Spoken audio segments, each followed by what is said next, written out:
บรรดาผู้ที่ดีรอบคอบในทางของเขาก็เป็นสุขคือผู้ที่ดำเนินตามพระธรรมของพระเจ้าภารกิจมานาประจำวันเต็มใจเสนอมานาประจำวันเรื่องราวที่จะเสริมสร้างชีวิตฝ่ายจิตวิญญาณให้เข้มแข็งและเติบโตขึ้นในทางแห่งองค์พระเยซูคริสต์สวัสดีครับคุณฟังขอต้อนรับเข้าสู่ช่วงเวลาของรายการมานาประจำวันนะครับสร้างสรรค์และผลิตรายการโดยพันธกิจมานาประจำวันและผมสันทัศน์รับหน้าที่ดำเนินรายการวันนี้นะครับเราพบกันประจำวันอังคารที่25เดือนสิงหาคมปีคศ2015ในหัวข้อเมื่อเรื่องร้ายเกิดขึ้นและพระวจนะของพระเจ้าที่จะศึกษาร่วมกันในวันนี้ก็ปรากฏอยู่ในพระธรรมโรมบทที่8ข้อ28ถึง30นะครับ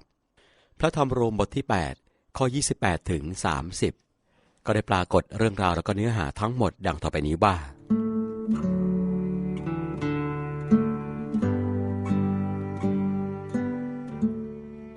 เรารู้ว่าพระเจ้าทรงช่วยคนที่รักพระองค์ให้เกิดผลอันดีในทุกสิ่งคือคนทั้งปวงที่พระองค์ได้ทรงเรียกตามพระประสงค์ของพระองค์เพราะว่าผู้หนึ่งผู้ใดที่พระองค์ได้ทรงทราบอยู่แล้วผู้นั้นพระองค์ได้ทรงตั้งไว้ให้เป็นตามลักษณะพระฉายแห่งพระบุตรของพระองค์เพื่อพระบุตรนั้นจะได้เป็นบุตรหัวปีท่ามกลางพวกพี่น้องเป็นอันมากและบรรดาผู้ที่พระองค์ได้ทรงตั้งไว้นั้นพระองค์ได้ทรงเรียกมาด้วยและผู้ที่พระองค์ได้ทรงเรียกมานั้นพระองค์ทรงโปรดให้เป็นผู้ชอบธรรมและผู้ที่พระองค์ทรงโปรดให้เป็นผู้ชอบธรรมพระองค์ก็ทรงโปรดให้มีศักดิ์ศรีด้วย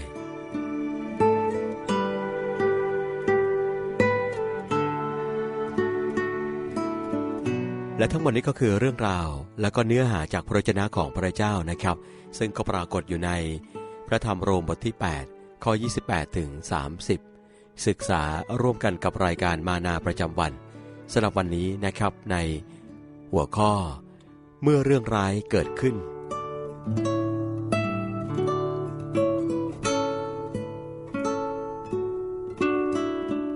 คุณผู้ฟังครับพระคำที่หลายคนชอบใช้เมื่อเจอเรื่องร้ายปรากฏอยู่ในพระธรรมโรมบทที่8ข้อ28ได้กล่าวว่า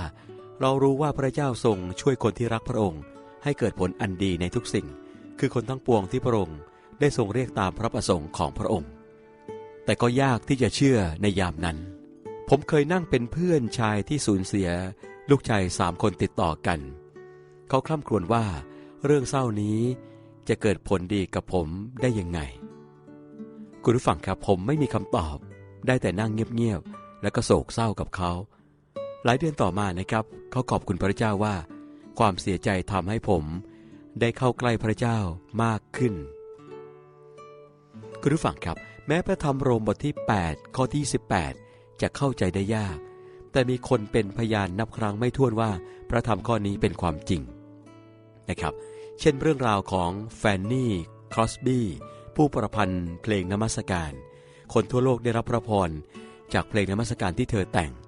แต่นั่นก็เป็นผลดีที่มาจากเรื่องร้ายในชีวิตของเธอเพราะเธอตาบอดเมื่อตอนอายุ5 ขวบเธอเริ่มเขียนกลอนและเพลงตอนอายุได้8 ขวบเท่านั้นเธอเป็นพระพรแก่คนทั้งโลกด้วยการแต่งเพลงนมัสการกว่า 8,000 เพลงเช่นเพลงที่ดังอย่างเพลงทรงสัญญาให้พรแก่ข้าเพลงรอดอยู่ในหัตถ์พระเยซูและเพลงขอผู้ช่วยประเสริฐอย่าลืมข้าคุณผู้ฟังครับพระเจ้าทรงใช้ความลำบากของเธอทำให้เกิดผลอันดีแก่เธอและแก่เราและถวายเกียรติแด่พระองค์นะครับ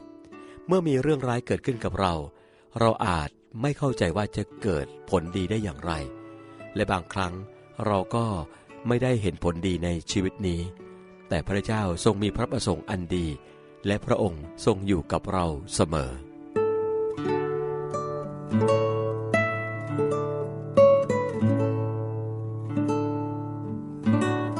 คุณผู้ฟังครับในช่วงเวลานี้ขอให้คุณได้มีโอกาสคิดใคร่ครวญนะครับว่าการทดลองใดในชีวิตที่เกิดขึ้นเพื่อผลดีกับคุณสิ่งดีที่มาจากเหตุการณ์นั้นคืออะไรขณะนี้คุณมีความทุกข์ใดที่คุณอธิษฐานขอให้นำผลดีมาให้ ภารกิจมานาประจำวัน ร่วมกับคริสตจักรพระกิตติคุณสมบูรณ์หัวหินขอเชิญเพื่อนพ้องน้องพี่ทั้งแฟนพันธ์แท้แฟนคลับและสมาชิกมานาประจำวันทุกท่านทั้งใกล้และไกลมาร่วมกันพบปะสังสรรค์สามัคคีธรรมและเสริมสร้างชีวิตฝ่ายวิญญาณในงานมานาสัญจรที่อำเภอหัวหินจังหวัดประจวบคีรีขันธ์พบกับเพื่อนๆทีมงานและผู้อำนวยการพันธกิจมานาประจำวันอาจารย์นิติเชษฐ์สดุดีวงศ์นำถ้อยคำมาหนุนใจส่งความห่วงใยกันถึงที่ด้วยบรรยากาศอบอุ่นสุขยินดีงานมานาสัญจรจัดที่คริสตจักรพระกิตติคุณสมบูรณ์หัวหินอำเภอหัวหินจังหวัดประจวบคีรีขันธ์วันศุกร์ที่ 28 สิงหาคม 2015 นี้ตั้งแต่เวลา 18:30 น.ถึง 21:00 น.หากสนใจเข้าร่วมงานอย่ารอนานต้องรีบโทรมาตอนนี้ยกโทรศัพท์แล้วกดเบอร์มาทันที 088-757-0169 แล้วพบกันนะครับ คุณผู้ฟังกำลังติดตามรับฟังรายการมานาประจำวันอยู่ในขณะนี้นะครับถ้าคุณผู้ฟังท่านใดมีคำถามหรือมีข้อสงสัยบางประการเพิ่มเติมก็สามารถติดต่อสอบถามส่งคำถามอย่างทีมงานของเราได้นะครับหรือสนใจสมัครเข้าร่วมเป็นสมาชิกกับพันธกิจมานาประจำวันหรือต้องการอยากจะนำรายการที่รับฟังนะครับไปใช้เพื่อเปิดออกอากาศผ่านทางสถานีวิทยุหรือเปิดเป็นเสียงตามสายก็ดีนะครับหรือจะรับฟังเป็นการส่วนตัวเนื่องจากมีปัญหาสายตานะครับไม่สามารถมองเห็นหรือพิการทางสายตาแต่สามารถรับฟังได้ก็ติดต่อขอรับต้นฉบับรายการในรูปแบบของมานาเสียงได้นะครับและทั้งหมดนี้ไม่มีค่าใช้จ่ายใดๆทั้งสิ้นต้องขอย้ำนะครับว่าไม่มีค่าใช้จ่ายใดๆทั้งสิ้นติดต่อผ่านช่องทางดังต่อไปนี้นะครับจดหมายหรือไปรษณียบัตรจาหน้าซองส่งถึงพันธกิจมานาประจำวันตู้ปน35ปนฝหัวหมากกรุงเทพ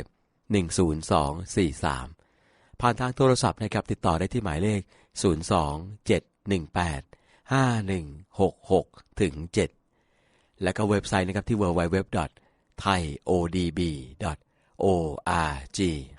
มาถึงในช่วงสุดท้ายของรายการนะครับก่อนจากกันไปข้อคิดสำหรับวันนี้ได้กล่าวไว้ว่าพระเจ้าทรงมีพระประสงค์อันดีในความทุกข์ยากของเราเสมอและทั้งหมดนี้ก็คือรายการมานาประจำวัน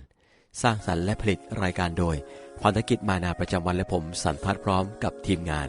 ล่ำลากันไปก่อนนะครับกลับมาพบกันใหม่กับรายการมานาประจำวันได้ในโอกาสครั้งต่อไปสำหรับวันนี้ขอพระเจ้าทรงอวยพระพรสวัสดีครับรู้ใช่ไหม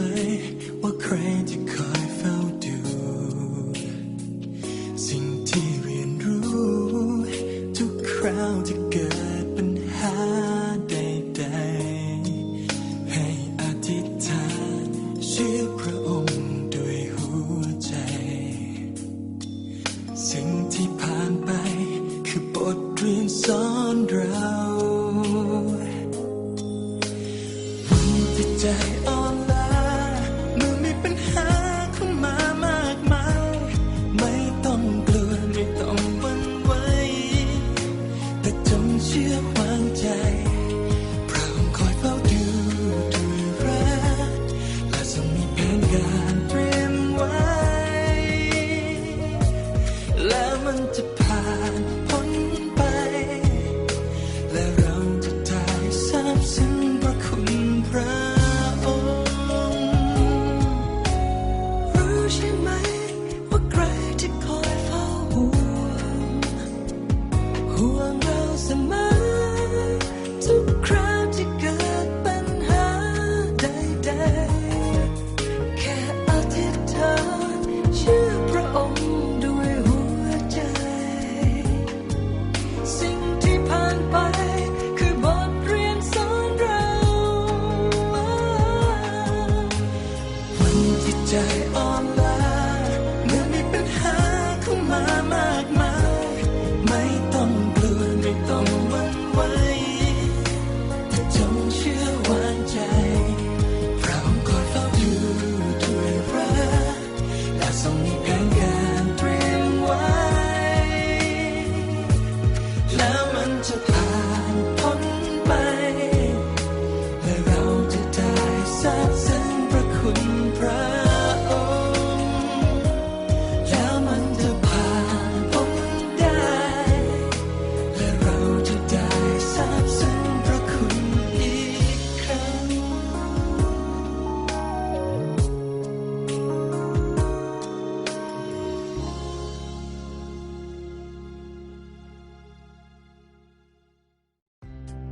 บรรดาผู้ที่ดีรอบคอบในทางของเขาก็เป็นสุขคือผู้ที่ดำเนินตามพระธรรมของพระเจ้า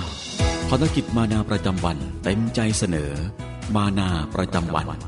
เรื่องราวที่จะเสริมสร้างชีวิตฝ่ายจิตวิญญาณให้เข้มแข็งและเติบโตขึ้นในทางแห่งองค์พระเยซูคริสต์สวัสดีครับคุณฟังขอต้อนรับเข้าสู่ช่วงเวลาของรายการมานาประจำวันนะครับ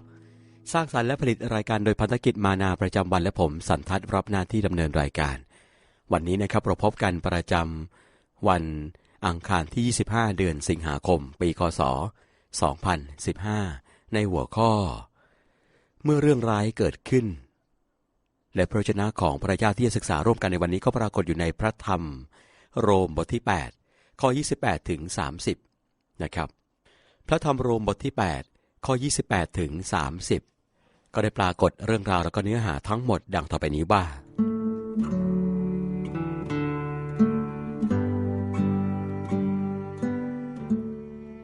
เรารู้ว่าพระเจ้าทรงช่วยคนที่รักพระองค์ให้เกิดผลอันดีในทุกสิ่งคือคนทั้งปวงที่พระองค์ได้ทรงเรียกตามพระประสงค์ของพระองค์เพราะว่าผู้หนึ่งผู้ใดที่พระองค์ได้ทรงทราบอยู่แล้วผู้นั้นพระองค์ได้ทรงตั้งไว้ให้เป็นตามลักษณะพระฉายแห่งพระบุตรของพระองค์เพื่อพระบุตรนั้นจะได้เป็นบุตรหัวปีท่ามกลางพวกพี่น้องเป็นอันมากและบรรดาผู้ที่พระองค์ได้ทรงตั้งไว้นั้นพระองค์ได้ทรงเรียกมาด้วยและผู้ที่พระองค์ได้ทรงเรียกมานั้นพระองค์ทรงโปรดให้เป็นผู้ชอบธรรมและผู้ที่พระองค์ทรงโปรดให้เป็นผู้ชอบธรรมพระองค์ก็ทรงโปรด